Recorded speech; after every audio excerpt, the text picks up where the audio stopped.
Welcome to news watch. Hyderabad వేదికగా ఉన్న Osmania university ఈరోజు శతాబ్ది వేడుకలు జరుపుకుంటోంది. రాష్ట్రపతి ప్రణబ్ స్వయంగా ఈ కార్యక్రమంలో హాజరు కాబోతున్నారు. తెలంగాణ వేదికగా ఉన్న అత్యంత ముఖ్యమైన ప్రతిష్టాత్మకమైనటువంటి యూనివర్సిటీ వేదికగా ప్రభుత్వం చేపడుతున్నటువంటి శతాబ్ది ఉత్సవాలకు సంబంధించిన అంశమైన ప్రధానంగా మనం చర్చించబోతున్నాం. బీజేపీ నుంచి ఆ పార్టీ ముఖ్య నాయకులు శ్రీధర్ మనతో పడుతున్నారు. అలాగే కాంగ్రెస్ పార్టీ నుంచి ఆ పార్టీ సీనియర్ నాయకులు దంగి దయాకర్ మనతో పాటు చర్చలో పార్టిసిపేట్ చేస్తున్నారు. ఎర్రవల్లి శ్రీనివాస్ టీఆర్ఎస్ నుంచి ఆ పార్టీ ముఖ్య నాయకులు మనకి లైవ్లో అందుబాటులో ఉన్నారు. ముందుగా ప్రతిపక్షంగా మీ దగ్గర నుంచే స్టార్ట్ చేస్తే దయాకర్ నుంచి ప్రభుత్వం అయితే ఇష్యూని తీసుకుంది. గతంలో ఉన్నటువంటి ఇష్యూస్ అన్నీ కూడా సమస్యలన్నీ విద్యార్థులకు సంబంధించిన సమస్యలు రిజాల్వ్ చేసేటువంటి ప్రయత్నంలో ఉంటుంది. మీరేమంటారు? ఈరోజు అంటే చాలా శుభ రోజు. ఒక 100 సంవత్సరాల ఓయు, దాదాపు ఒక 10 నుంచి 15 లక్షల మంది పైచిలకు ప్రపంచానికి పరిచయం చేసిన ఉస్మానియా యూనివర్సిటీ శతాబ్ది ఉత్సవాలు జరుపుకోవడం మాత్రం అందరికీ సంతోషకరం. దాదాపు 93 నుంచి ఉస్మానియన్గా ఉన్న ఇప్పటికి కూడా ఇప్పుడు రీసెర్చ్ స్కాలర్గా మేము చాలా గర్విస్తాం మా యూనివర్సిటీని చూసి. అంటే చదువులకు నెలవు మాత్రమే కాదు, ఉద్యమాలకు ఒక కొలువుగా మారిన ఆ ప్రాంతం తెలంగాణ ఉద్యమంలో చాలా కీలక పాత్ర వహించింది. ఎందరో మంది ఉపాధ్యాయులతో పాటు ఎంతోమంది సామాజికవేత్తల్ని, సామాజిక సేవా రంగంలో ఉన్న వారిని అందరికీ కూడా తయారు చేసిన ఆ యూనివర్సిటీ యొక్క కీర్తి ఇప్పటికి ప్రపంచవ్యాప్తంగా అందరికీ తెలిసింది. కానీ ఇంత మంచి ఈ ఉస్మానియా యూనివర్సిటీ యొక్క శతాబ్ది ఉత్సవాలు ప్రభుత్వం మాత్రమే నిర్వహించి పరిమితమైన వ్యక్తులతో చేయడం అనేది మాత్రం విచారకరం. ఇప్పుడు హక్కు అది, మేము దాంట్లో పాల్గొనే హక్కు మాకున్నది. ఎంత మేరకు మాకుంటుందో ఈరోజు చూస్తాం. మాకు కూడా ఎంట్రీ పాస్ వచ్చింది, కానీ మేము అరెస్ట్ కాకుండా ఉండే అవకాశం ఉంటుందో, లేదంటే మాకు మహద్భాగ్యాన్ని కల్పించే ప్రయత్నం కేసీఆర్ గారు చేస్తారో లేదో నాకు తెలియదు. అంటే ఇప్పటికి దాదాపు స్టూడెంట్ లీడర్స్తో పాటు ఒక 400-500 మందిని హాస్టల్లో జొరబడి అరెస్ట్ చేయడం అనేది ఇది సంబురాలు జరుపుకున్నట్టుగా ఉందా, కేవలం తంతుగా మార్చే ఒక ప్రయత్నంగా జరుగుతున్నదా? అది ఒక ఉస్మానియా యూనివర్సిటీ ఏదైతే అల్యూమిని ఉందో వాళ్ళందరూ కలిసి చేసుకోవాల్సిన, పూర్వ విద్యార్థులు ప్రస్తుత విద్యార్థులు కలిసి చేసుకోవాల్సిన ఒక ఉత్సవాన్ని ప్రభుత్వం తన చేతిలోకి తీసుకోవడం ద్వారా ఇప్పుడు చాలామందికి అక్కడికి పోయే అవకాశం లేకపోవడం అనేది చాలా విచారకరమైన అంశం. అయితే ఇది మా హక్కు కదా, దీన్ని కాలరాసే హక్కు ప్రభుత్వానికి ఎక్కడిది అసలు? ఉస్మానియా యూనివర్సిటీ అంటే యూజీసీ కంట్రోల్లో ఉంటుంది. అకాడమిక్ తర్వాత ఇదేంది అటానమస్గా ఉండే ఒక సంస్థలో ప్రభుత్వం జొరబడి ఈరోజు ప్రభుత్వం మార్చి ఎంత సెక్యూరిటీ, దాదాపు 3,500 పైసలకు పోలీసులు 150. కొన్ని సందర్భాల్లో తప్పదు కదా, రాష్ట్రపతి లాంటి వ్యక్తి వస్తున్న సందర్భంలో ప్రత్యేకమైనటువంటి జాగ్రత్తలు తీసుకోకపోతే తెలంగాణ ప్రభుత్వ వైఫల్యం అనేటువంటి ఆస్కారం ఉండదు. ఇదే అబ్దుల్ కలాం గారు గతంలో ఒక సింగిల్ లెక్చర్ కొరకు వచ్చిండ్రు, ఎంత సెక్యూరిటీ పెట్టిండ్రు. అంటే జనరల్ సెక్యూరిటీ వేరు, అంటే విద్యార్థుల్లో వచ్చే వ్యతిరేకతను అడ్డుకోవడానికి చేసే ప్రయత్నాన్ని మేము తీవ్రంగా ప్రతిఘటిస్తున్నాం. ఎందుకంటే ఛత్తీస్గఢ్ లాంటి ఘటనలు చూసిన తర్వాత జాగ్రత్తలు తీసుకోకపోతే మళ్ళీ మీరే అంటారు విపక్షంగా. నిన్న ఛత్తీస్గఢ్ ఎందుకు సరైనటువంటి జాగ్రత్తలు ఆ మాత్రం బాధ్యత ఉండదా ప్రభుత్వానికి? వివాదాస్పాలకు చాలా దూరంగా ఉండే రాష్ట్రపతి గారు అక్కడ ఏ చిన్న నెగిటివ్ ఇన్సిడెంట్ జరిగినా అది మొత్తం రాష్ట్రానికి, హైదరాబాద్కి అవమానం కాదంటారా? అది రాష్ట్రపతి లాంటి వ్యక్తి వస్తున్న సందర్భంలో కనీసం జాగ్రత్తలు తీసుకోలేదు అని చెప్పి టెర్రరిస్టులు అని చెప్పే ప్రయత్నం ఏ చిన్న ఇన్సిడెంట్ జరిగినా కూడా ఒక సందర్భంలో జాగ్రత్తలు తీసుకోవడం మంచిదే. కాలేజీ ప్రాంగణం అనేది ఉద్యమానికి వేదిక. అసలు తెలంగాణ ఉద్యమంలో పెద్ద ఎత్తున ఉద్యమానికి అక్కడ శ్రీకారం చుట్టిన ప్రాంతం. కేసీఆర్ గారు దీక్ష విరమించిందని చెప్పిన మరుక్షణానికి అక్కడి నుంచి ఉద్యమం మొదలైన ప్రాంతం. మీరు ఎక్కడి నుంచి హబ్సిగూడ నుంచి ఉండే తార్నాక నుంచి గేట్ పెట్టుకొని దొంగతనంగా వచ్చిపోయే అవకాశం మనకేంది? రాజ్యసంఘ ప్రభుత్వమే జరుపుకొని నష్టమేంది? ఆర్ట్స్ కాలేజ్ ముందు ఎందుకు జరుపుకోలేకపోతున్నాం? విద్యార్థులు నిలువరించే ప్రయత్నం ఎందుకు చేస్తున్నాం? ఇప్పటికి కూడా వాళ్ళ అనుమానాస్పదంగా విద్యార్థులను చూస్తున్నారు తప్పితే సంతోషకరంగా ఇది మన యొక్క అందరి ఉత్సవం అనే విధంగా. శ్రీనివాస్ గారు, సంతోషంగా జరుపుకోవాల్సినటువంటి ఈ పండుగని ఎందుకు ఇన్ని నిబంధనల మధ్య జరుపుతున్నాము అన్నదే విపక్షాల మాట. చెప్తారు సమాధానం? ఇప్పుడు తెలంగాణ అస్తిత్వము, తెలంగాణ ఉస్మానియా యొక్క కీర్తిని ప్రపంచానికి చాటి చెప్పే ప్రయత్నం చేస్తూ ఉన్నాం. ఇలా 100 సంవత్సరాల ఉస్మానియా యూనివర్సిటీ ఉత్సవాలను ప్రపంచవ్యాప్తంగా చూడాలనేటువంటి దేశం గర్వించేదగ్గ విధంగా, తెలంగాణ గర్వించేదగ్గ విధంగా, ఇక్కడ చదువుకున్నటువంటి విద్యార్థులమని గర్వించేదగ్గ విధంగా ఇలా ప్రభుత్వము పెద్ద ఎత్తున చేయడానికి, సంబరాలు చేయడానికి సిద్ధమైంది. ఇలా దయాకర్ గారు మాట్లాడుతూ ఉన్నారు, అందరినీ నిర్బంధించి, అందరినీ అరెస్టులు చేసి, ఎక్కడికక్కడ కట్టుదిట్టమైన ఏర్పాట్లు చేసి. అంటే ఒక మాట గుర్తుపెట్టుకోవాలి, ఆనాడు ఇదే దయాకర్ గారు కాంగ్రెస్ పార్టీలో లేరు. 2004లో 2005లో మన అబ్దుల్ కలాం గారు యూనివర్సిటీకి వచ్చినప్పుడు పాసులున్నా కూడా ఎవరైతే పట్టా తీసుకోవడానికి, పిహెచ్డి, ఎంపీల్ పట్టా తీసుకోవడానికి అర్హులైన వాళ్ళని కూడా లోపలికి అనుమతించినటువంటి పరిస్థితులు. ఆ రోజు ఎంపీలు టీఆర్ఎస్వి విద్యార్థి నాయకులు ఎంపీలు అవార్డు తీసుకోవడానికి పిహెచ్డి అవార్డు తీసుకోవడానికి పోనీయలేదు మమ్మల్ని. మరి దానికి ఆ రోజు కాంగ్రెస్ పార్టీ అధికారంలో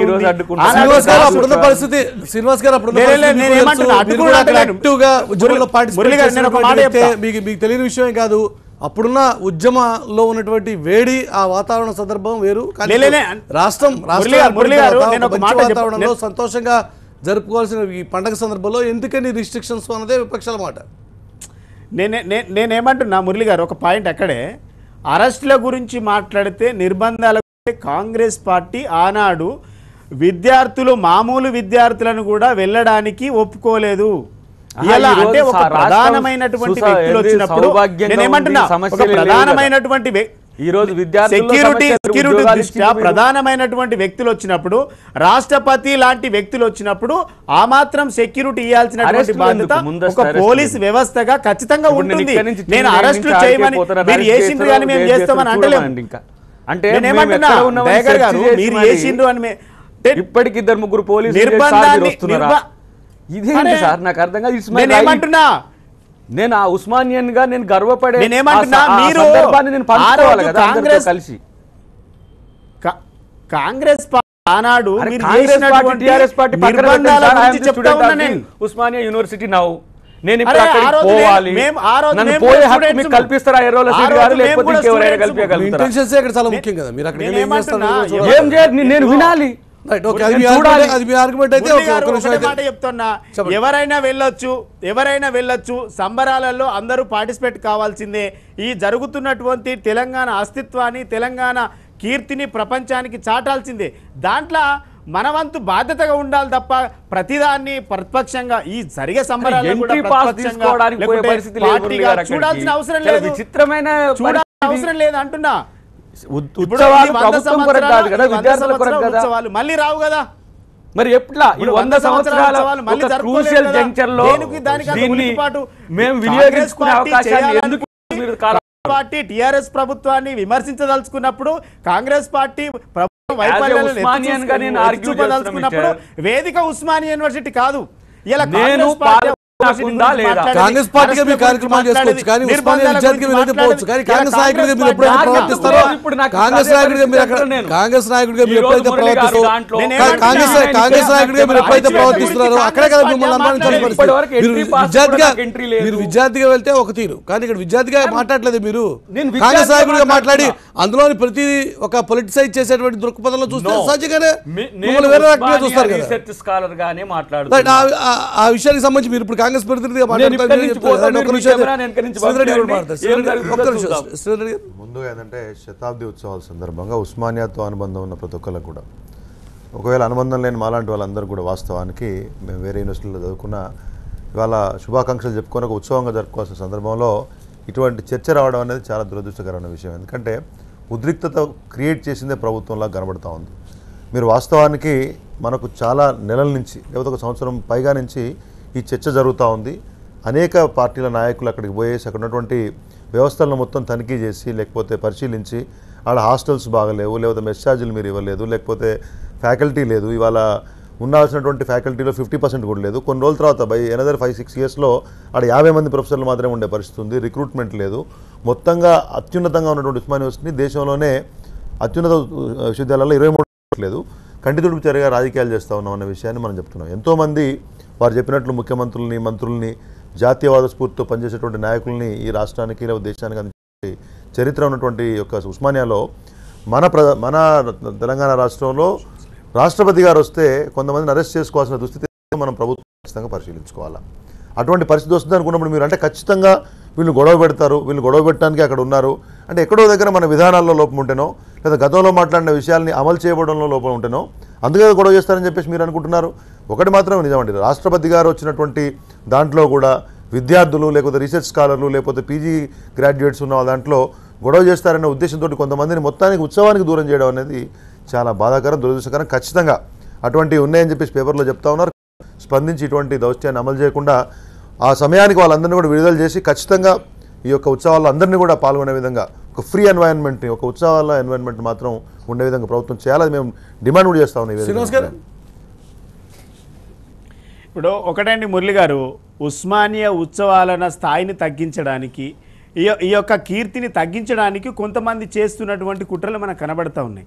ఇలా బీజేపీ పార్టీ కానీ కాంగ్రెస్ పార్టీ కానీ నాయకులు చెప్పేది ఏంటంటే, అంటే ఒక రాష్ట్రపతి ప్రధానమంత్రి స్థాయి వ్యక్తులు వచ్చినప్పుడు ముందస్తు అలర్ట్ పోలీసు యంత్రాంగం అంతా కూడా సిద్ధంగా ఉంటుంది. ఏ చిన్న విషయమైనా కూడా అలర్ట్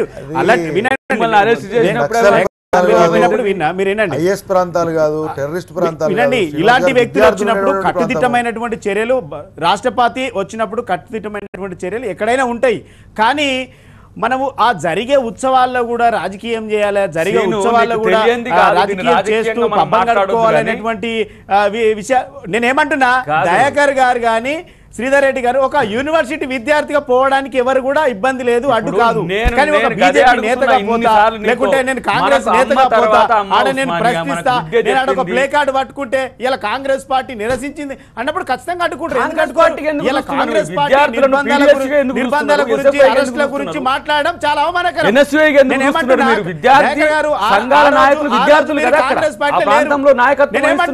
మమ్మల్ని అరెస్టులు చేసినప్పుడు అదే ఉస్మానియా యూనివర్సిటీలో మీరు గురించి మాట్లాడినప్పుడు మీరు కాంగ్రెస్ పార్టీ లేరు.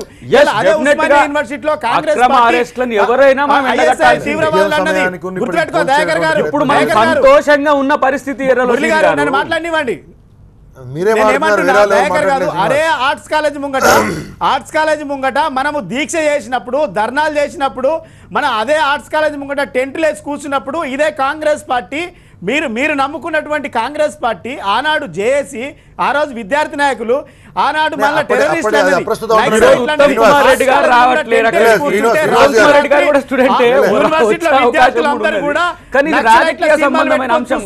కాంగ్రెస్ పార్టీ.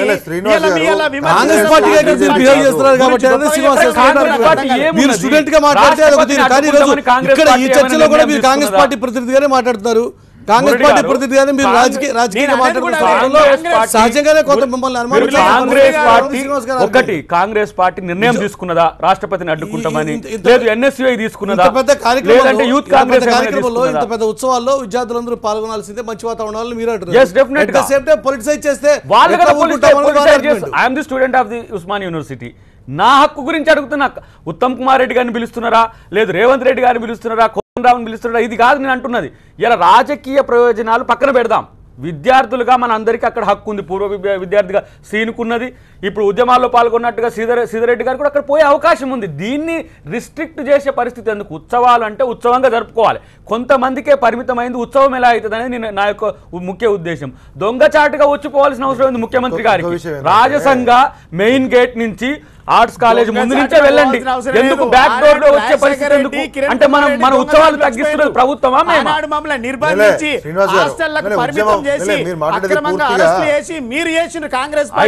మంది విద్యార్థులను అక్రమంగా హాస్టల్లో దొరబడి అరెస్ట్ చేస్తే మీరు దాన్ని ఉత్సవంగా జరుపుకుంటారు. ఆనాడు 4000 మందిని నిర్బంధించింది మీ కాంగ్రెస్ పార్టీ. కాంగ్రెస్ పార్టీ సీమాంధ్ర ప్రభుత్వం ఉందన్నారు మీరే. కిరణ్ కుమార్ రెడ్డి గారు ఇప్పుడు లేరు కదా. ఎందుకు మీరు ఇప్పుడు కేసీఆర్ గారు ఏ ప్రాంతం నాయకుడు?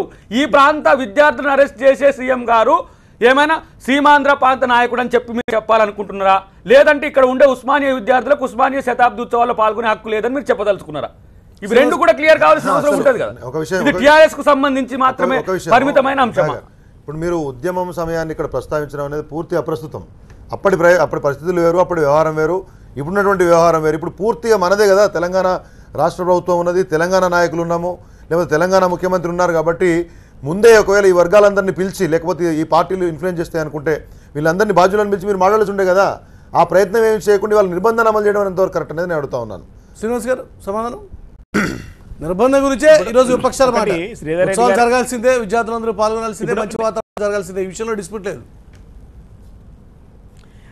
సరే మురళి గారు, నేనేమంటున్నా, ఒక విద్యార్థిగా, పూర్వ విద్యార్థిగా ఆ వేడుకల్లో పాల్గొనడానికి ఎవరికి కూడా ఇబ్బందులు లేవు. కానీ ఒక పార్టీ ప్రతినిధిగా, ఒక పార్టీ నాయకుడుగా దాంట్లో చెప్పండి, అక్కడ కూడా ముఖ్యమంత్రి వస్తాడు. నేనేమంటున్నా, మీరు ఇప్పుడు నేను చెప్తున్నా, మీరు కాంగ్రెస్ పార్టీ ప్రతినిధిగా మాట్లాడుతున్నారా, లేకుంటే దయాకర్ గారు పూర్వ విద్యార్థిగా మాట్లాడుతున్నారా? దయాకర్ పూర్వ విద్యార్థి కాదు, ప్రస్తుత విద్యార్థిగా మాట్లాడుతున్నా. దయాకర్ గారు మా గైడ్ పేరు చెప్తే ఆయన నాకు కాంగ్రెస్ పార్టీ నెత్తిన వేసుకోవాల్సిన అవసరం లేదు కదా. ఎవరైనా మురళి గారు ఇంకో మాట చెప్తున్నా, ఎప్పుడైనా ఈ సంబరాలలో అందరూ పార్టిసిపేట్ కావచ్చు, కానీ సహకరించుకోవాలి. ఏదైనా మాట్లాడుకోదలుచుకుంటే పోట్లాడుకోదలుచుకుంటే ఈ సంబరాలు అయిన తర్వాత వేదికలు ఉన్నాయి.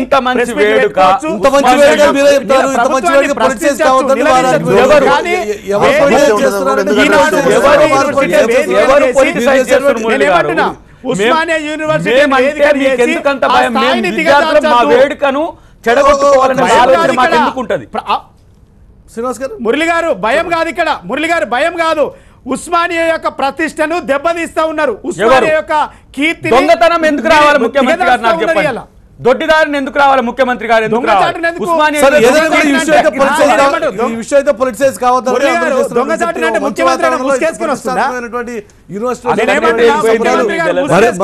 మరింత ప్రతిష్టని పెంచేలా ఉండాలి ఇంత శతాబ్ది ఉత్సవాలు జరుపుకునే సందర్భంలో అందరూ చెప్తున్నటువంటి మాట. దీంతో పాటుగా రేపు టీఆర్ఎస్ తలపెట్టినటువంటి వరంగల్ సభకు సంబంధించి కూడా విస్తృతమైనటువంటి ఏర్పాట్లు జరుగుతాయి. అంశం మీద కూడా చర్చిద్దాం. వరంగల్ వేదికగా రేపు టీఆర్ఎస్ తలపెట్టిన భారీ బహిరంగ సభకు సంబంధించి విస్తృతమైనటువంటి ఏర్పాట్లు జరుగుతాయి. 3 సంవత్సరాలు పూర్తి చేసుకుంటున్న టీఆర్ఎస్ ప్రభుత్వం నిర్వహిస్తున్నటువంటి ఈ కార్యక్రమాన్ని ఆ పార్టీ ప్రభుత్వం అత్యంత ప్రతిష్టాత్మకంగా తీసుకుని నిర్వహిస్తున్న సందర్భంలో సిద్ధారెడ్డి గారు, ఒకటి అది వాళ్ళ పార్టీ యొక్క మీటింగ్ అనుకోండి. కాకపోతే 3 సంవత్సరాల కాలంలో చేసిన విజయాలు ఏం చెప్తారా, లేకపోతే వాళ్ళ కొత్తగా చెప్పేటి ఏమైనా ఉన్నాయని చెప్పేసి మాత్రం ప్రశ్నించుకోవాలా. రైతుల గురించి పెద్దగా మాట్లాడుతున్నాం. రైతు యొక్క వ్యవసాయంలో పెద్ద ప్రగతి కనపడలేదు. దేశంలోనే ఆత్మహత్యల్లో తెలంగాణ రాష్ట్రం 2వ స్థానంలో ఉంది. ఇవాళ కొత్తగా మాట్లాడే ప్రణాళికలు కూడా ఈ సంవత్సరం కాకుండా వచ్చే సంవత్సరం నుంచి అమలు చేస్తూ ఉంటున్నారు. కాబట్టి ఒకవైపేమో మార్కెట్లలో రైతులు తెచ్చుకున్నటువంటి పంటల్ని బయట పెట్టుకొని ఎవరు కొనేవాడు దిక్కులేక పడిగాపులు కాస్తూ ఉన్నారు. కొన్ని చోట్లనేమో మిర్చి రైతులు అయితే వాటిని తగలబెట్టుకుంటారు. ఇంకోవైపు మేము పెద్ద పెద్ద మీటింగులలో ట్రాక్టర్లలో పోవాలన్నా, బస్సుల్లో పోవాలన్నా, రైల్లో పోవాలా, సైకిల్ మీద పోవాలని చెప్పేసి ప్లానింగ్ వేసుకొని కూర్చోంటూ ఉన్నారు. అంటే ఇటువంటి పరిస్థితులలో రాజకీయ పార్టీగా వాళ్ళకి ఎంతమందితోటైనా 10 లక్షల మందితో చేసుకోండి, 20 లక్షల మంది చేసుకోండి, మొత్తం తెలంగాణ అందరిని అక్కడ తీసుకొని పోండి. కానీ ఏం ప్రగతి 3 సంవత్సరాల్లో సాధించామని చెప్పేసి ఇంత పెద్ద విజయాలు చేసుకోవాలంటే అవసరం అనే విషయం ప్రజలు చర్చించుకుంటున్నారు. దానికి సమాధానం చెప్పాల్సిన పరిస్థితి మాత్రం ఖచ్చితంగా ఉంది. మీరేమంటారు దయాకర్ గారు? సరే, 16 ఇది ఏంది పండుగ చేసుకుంటారు, 16 సంవత్సరాల పండుగ. కానీ దాదాపు 10 లక్షల మంది అని అంటే మినిమం ఒక 100 కోట్ల ఖర్చు అక్కడ పెడుతున్నట్టుగా మనకు తెలుస్తుంది వాళ్ళ అంచనాల ప్రకారం. ఎక్కడ ట్రాక్టర్లు లేవు, బస్సులు లేవు. పూర్తిగా ఈ పండుగ ఒకవైపు రైతేమో కునారిల్లుతుంటే, రైతుకు గిట్టుబాటు ధర కాకుండా వాళ్ళు పక్కన ఈరోజు గోడున ఏడుస్తుంటే మనం మాత్రం సంబరాలు చేసుకునే ప్రయత్నం చేస్తున్న పరిస్థితి ఉన్నది.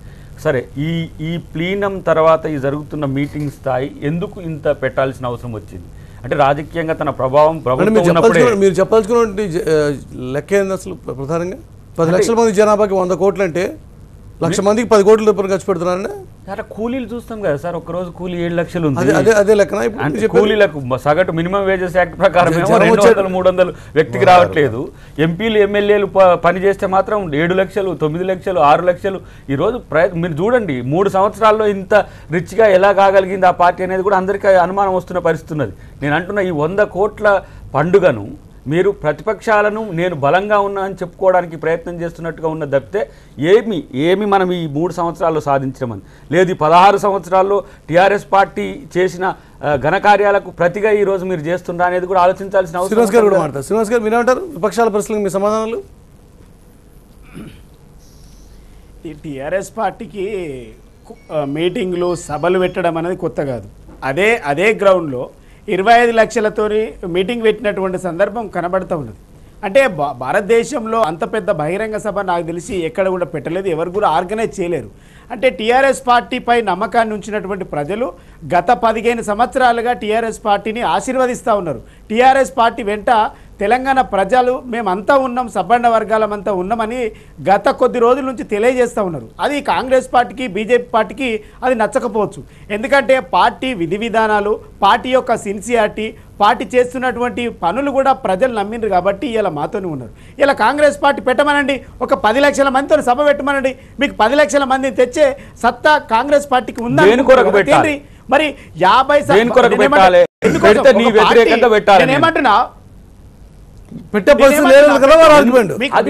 పెట్టే పరిస్థితిలో మీరు లేరు, వారి వ్యతిరేకంగా అయినా సరే మీరు పెట్టే పరిస్థితిలో లేరు కదా. శ్రీనివాస్ గారు ఈ రోజు ఇదే ఎనుమాముల మార్కెట్ సంబంధించి రైతులు సుఖంగా ఉన్నారని మీటింగ్ పెట్టుకొని పండుగలా జరుపుకోవాలనా నేను, లేకపోతే నీకు వ్యతిరేకంగా ప్రయోజనం కొరకు మీటింగ్? 16 ఏళ్ల పాటు ప్రజానికి మా వెంట ఉన్నారు, 15 ఏళ్లు పూర్తి 2400 మంది రైతులు ఆత్మహత్య చేసుకుంటే కనీసంగా పట్టించుకొని మీరు రైతుల పక్షపాతి ఎట్లా చెప్పగలుగుతారు? 1,00,000 డబుల్ బెడ్రూమ్ ఇల్లు కడతా అని చెప్పి కనీసంగా 2000 ఇల్లు కూడా కట్టలేని మీరు ఏం కట్టిందని చేస్తారు?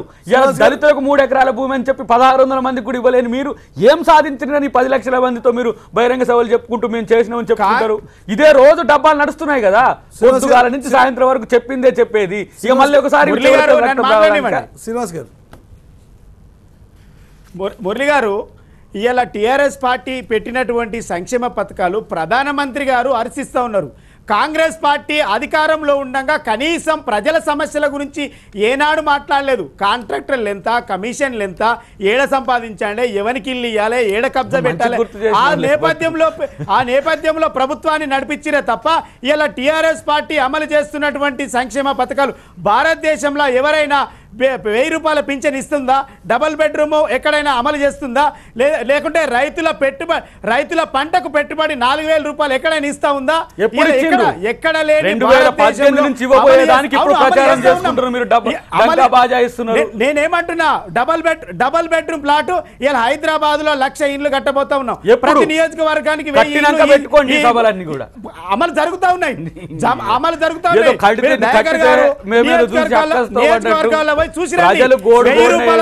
భారతదేశంలో ఎక్కడైనా ఇస్తా ఉన్నారా? 1000 రూపాయల పింఛన్ ఆసరా పథకం ఎక్కడ అమలైతే ఉన్నదా? కాంగ్రెస్ పార్టీ అధికారంలో ఉండగా ఎన్ని ఆత్మహత్యలు జరిగినాయి?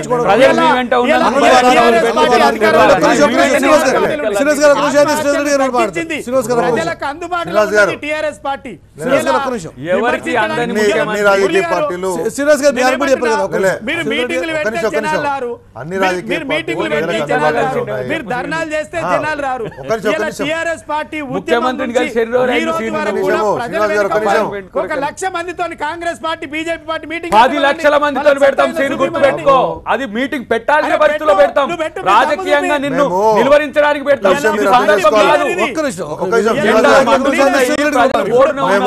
ప్రజలు కష్టాల్లో ఉన్నప్పుడు మనం 10 లక్షల మంది 10 లక్షలు కాదు 20 లక్షల మందితో మీటింగ్ పెడతా. గుర్తు పెట్టుకో, అది మీ ప్రభుత్వానికి వ్యతిరేకంగా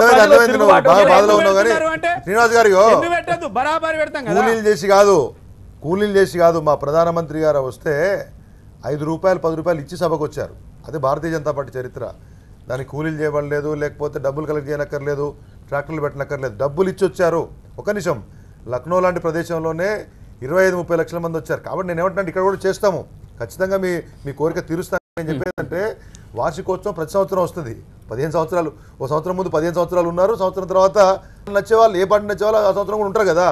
ఇవి ఉన్నటువంటి సందర్భం లక్నోలో ప్రధానమంత్రి చేత 25 లక్షల మందితో మీరు సభ పెట్టచ్చు, కానీ ఇక్కడ పెట్టకూడదు అంటారా? నేను వద్దనట్లేదు అంటున్నాను. నేను ఎన్నికల ప్రచార సభ, ఇప్పుడు ఎన్నికలు లేవు రాష్ట్రంలో, అనేకమైనటువంటి పరిస్థితులు ఉన్నప్పుడు ఇంత ఆర్భాటం